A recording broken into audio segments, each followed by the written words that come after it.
श्री भागवत भगवान की है आरती, पापियों को पाप से है तारती। हरे कृष्णा। सभी भक्तों को श्रीमद् भागवतम के सत्र में हार्दिक अभिनंदन और सुस्वागतम। आज का हमारा विषय है श्रीमद् भागवतम का चतुर्थ स्कंद का द्वितीय अध्याय, दक्ष द्वारा शिव जी को शाप।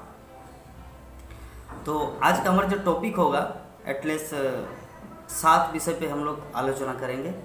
पहला है दक्ष द्वारा शिव जी को श्राप, दूसरा है विश्व के आध्यात्मिक स्वामी श्री शिव, तीसरा शिव जी द्वारा दक्ष का अपमान। एक्चुअली शिव जी ने दक्ष का अपमान नहीं किया, बल्कि दक्ष ने फील किया कि शिव जी ने मुझे अपमान किया। चतुर्थ विषय है दक्ष का शिव जी के विपक्ष में अनाप शनाप बहुत कुछ बोल देना। पांचवा है नंदीश्वर द्वारा दक्ष को श्राप। छठवां है भृगु द्वारा शिव जी के अनुयायियों को शापित करना।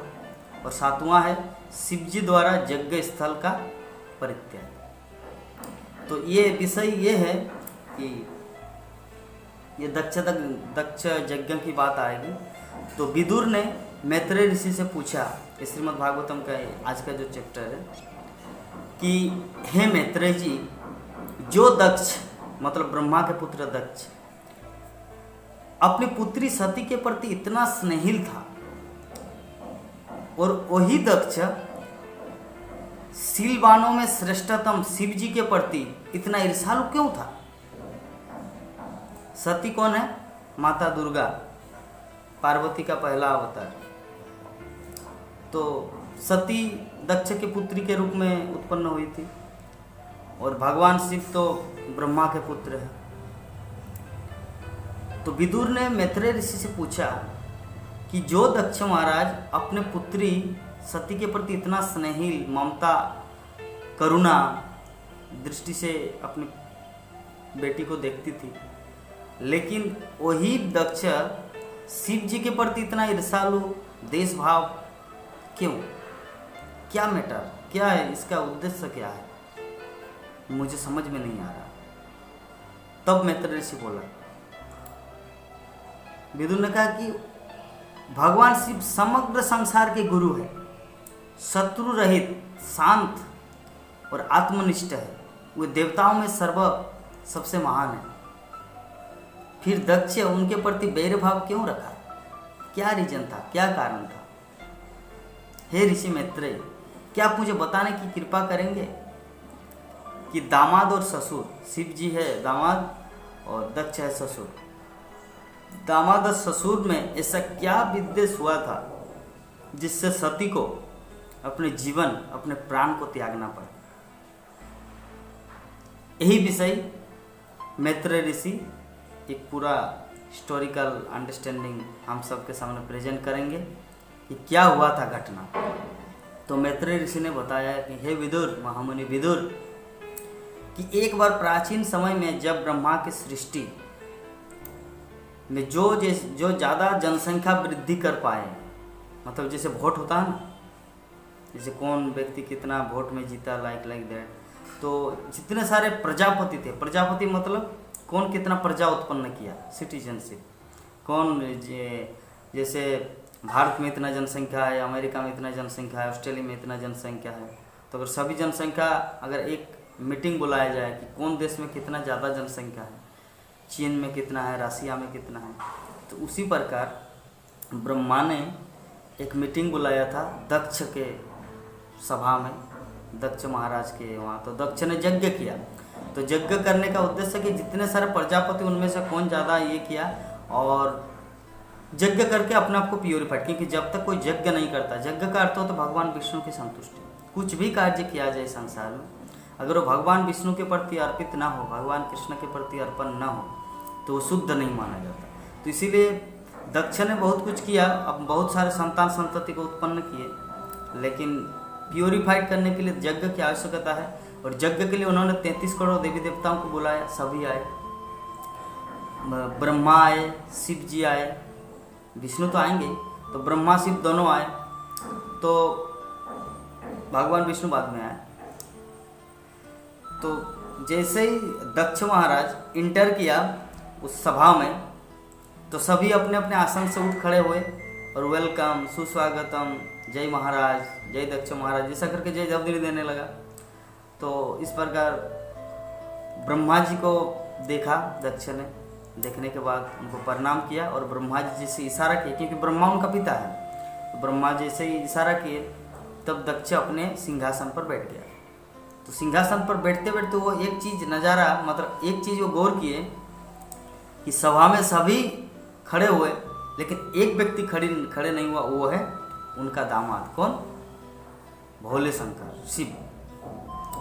तो उन्होंने इस तरह जब अपना इंसल्टिंग, अपना अपमान देखा तो बहुत ही भयंकर क्रोध से उसको गर्जना करने लगा कि असभ्य कही का, आप मेरा दामाद बनने के योग्य ही नहीं है। मैं तो जीवन में सबसे बड़ा भूल ये किया कि मैं अपनी पुत्री को आपके साथ विवाह करा दिया। अरे मैं नहीं चाहता था, लेकिन क्या करो, ये तो मेरा पिता ब्रह्मा के आदेश के अनुसार मैंने आपको मेरी पुत्री को दी, लेकिन मैं सबसे बड़ा भूल किया। मुझे बहुत पश्चाताप हो रहा कि आपका कुछ कल्चर, संस्कार ही नहीं है जो किसको कैसे सम्मान दिया जाए। मुझे तो घृणा हो रही है आपके प्रति। ऐसा करके बहुत निंदा करने लगा, और निंदा करते करते वो इतना शिव जी को बोलने लगा कि हद पार हो गया। उसके बाद दक्ष ने क्या किया? आचमन किया। आचमन करके उन्होंने, दक्ष ने शिव को शाप दे दिया कि तुम एक बेकार व्यक्ति हो, तुम्हारा कोई योग्य ही नहीं है, योग्यता ही नहीं है, तुम देव हो, लेकिन यज्ञ में सभी देवताओं का अपना अपना भाग, हिस्सा होता है, लेकिन मैं आपको यज्ञ का भाग नहीं दूंगा। तो इस प्रकार यज्ञ में सबका एक एक भाग होता है, लेकिन परंतु इस यज्ञ में तुझे कुछ भी नहीं देंगे। तब सभा त्याग कर, ऐसा भाव लेकर उन्होंने गुस्से में आकर, क्रोध में आकर दक्ष वहां से चला गया, क्योंकि अपमान फील किया। यही होता है वैष्णव और अवैष्णव का लक्षण। जो वैष्णव होता है वो तिन्नादपि सुनी चेना तरोरपि सही सुनाना। अमानिना माने देना कीर्तनीय सदा है। अमानिना मतलब वो दूसरों को मान देता है, खुद मान की आशा नहीं करते। लेकिन यहाँ पर क्या हुआ? उल्टा। दक्ष क्या है? एक मेटेरियलिस्टिक पर्सन, भौतिकतावादी, जिसके कारण परम वैष्णवानाम यथा संभव, वैष्णव को पहचान नहीं पाए। वैष्णव शिव जी, वो तो भगवान के ध्यान में मग्न था। उसको कहाँ पता कौन दक्ष आए कौन चला गया, वो तो अपने ध्यान में, भगवान के गुणगान में व्यस्त था। तो वो किसके लिए खड़ा होगा? Welcome sir, good morning sir, ये उनका कोई मायने नहीं रखता। वो तो भगवान की भक्ति में, भगवान के ध्यान में मग्न है। तो इस प्रकार जब बहुत क्रोधित हुआ और शिव जी को शाप दिया कि तुम्हारा कोई योग्यता ही नहीं है, तुम अनकल्चर पर्सन हो, कोई संस्कार ही नहीं है, मैंने बहुत बड़ा गलती किया कि मेरी पुत्री का विवाह आपके साथ करवा दिया। तो इस प्रकार, तो जब भगवान शिव को इस तरह बहुत इंसल्ट कर रहे थे, तो नंदीश्वर, उनका वाहन, भगवान शिव का वाहन, वहाँ पर बहुत अत्यंत क्रोधित हुए। और क्रोधित होने के बाद उन्होंने भी दक्ष को शाप दिया। दक्ष ने शिव जी को शाप दिया, तो अभी नंदीश्वर ने दक्ष को शाप दिया। क्या बोला? कि जिस किसी ने दक्ष को श्रेष्ठ पुरुष मानकर ईर्षावश भगवान शिव का अनादर किया, वो अल्प बुद्धि वाला है और वो दिव्य ज्ञान से विहीन हो जाएगा। नंदीश्वर भी क्रोध में आया। मतलब शिव जी को इंसल्ट कर रहे थे, लेकिन जितने सारे ब्राह्मण वहाँ पर बैठे थे, देवता और जितने सारे लोग, वो भी चुपचाप सुन रहे थे। इसीलिए नंदीश्वर को क्रोध हुआ कि जिसने भगवान शिव को निंदा करते हुए सुना और सहन किया, वो अल्प बुद्धि वाला है, उसका बुद्धि नहीं है ज़्यादा, और उनका जो दिव्य ज्ञान है वो दिव्य ज्ञान से विहीन हो जाएंगे, क्योंकि उन्होंने शिव का अनादर किया। दूसरी बात कि दक्ष का जो शरीर है, दक्ष का देह, वो देह को, अपने शरीर को ही सब कुछ समझ रखा है। इसने विष्णुपाद को भुला दिया। भगवान विष्णु की भक्ति करना जीवन का लक्ष्य है, उसको भुलाकर केवल स्त्री संभोग, ओनली सेक्स करके अपने जीवन को व्यतीत कर रहा है। ये जो दक्ष एक्सपर्ट है, ये संभोग करने का, स्त्री संग करने का, ये सबसे लिप्त है। इसीलिए बहुत शीघ्र उसे बकरे का मुख मिलने वाला है, मतलब छागल का माथा मतलब बकरे का मुख। बकरे का मुख, दक्ष का तो अभी मनुष्य का मुख है, तो बहुत जल्दी ही बकरे का मुख उसको मिलने वाला है, क्योंकि उन्होंने शिव जी का अपमान किया और उन्होंने विष्णुपाद को भुला दिया, भगवान कृष्ण की भक्ति को छोड़ दिया और सिर्फ काम सुख इंद्रिय तृप्ति सेक्स डिजायर करने में ही अपने जीवन को व्यतीत कर रहे हैं। तो ये कौन बोल रहे? नंदी। नंदीश्वर बहुत ही क्रोधित होकर ऐसे बोलने लगे और साथ में बोले कि जो कुलीन ब्राह्मण, जो ब्राह्मण यहाँ पर बैठे हैं और दक्ष को अपना सर्वे सर्वा मान रखे हैं और शिव जी का अनादर किया, वो भी भ्रष्ट हो जाएंगे। वो सिर्फ यज्ञ करते हैं अपने मान जस बढ़ाने के लिए, इंद्रिय तृप्ति करने के लिए। उन लोगों का उद्देश्य भगवान की भक्ति करना नहीं है, बेकार के हैं सब। तो ये सब जब इंसल्ट कर रहे थे सभी ब्राह्मणों को नंदीश्वर, तो वो ब्राह्मणों में से एक ब्राह्मण निकला हुआ भृगु मुनि। तो भृगु मुनि वहाँ से निकला और निकलने के बाद उनको नंदीश्वर को मतलब भगवान शिव के अनुयायियों की भर्त्सना करने लगा, मतलब उनको डांटने लगा और उनको ब्रह्म शाप दिया।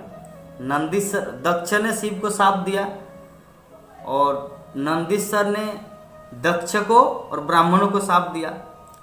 और अभी ब्राह्मणों का जो लीडर भृगु मुनि अभी शिव जी के जितने सारे अनुयायी है, जितने सारे फॉलोअर है, उनको श्राप देने लगा। क्या शाप? ब्रह्म शाप। क्या मतलब कि वो बोल रहे हैं, भृगु मुनि बोल रहे हैं किसको? शिव जी के अनुयायियों को, कि जो व्यक्ति शिव को प्रसन्न करने के लिए व्रत का धारण करता है वो निश्चित रूप से नास्तिक होगा और शास्त्रों के विरुद्ध आचरण करेंगे, ये मेरा अभिशाप है। तो ये कौन बोला? भृगु। तो श्रील प्रभुपाद इस विषय के तात्पर्य में, ये श्लोक का तात्पर्य के नीचे कमेंट में लिखते हैं, तात्पर्य में लिखते हैं कि ये जो है, ये दोनों का एक दूसरे का श्राप अभी भी चल रहा है जगत में।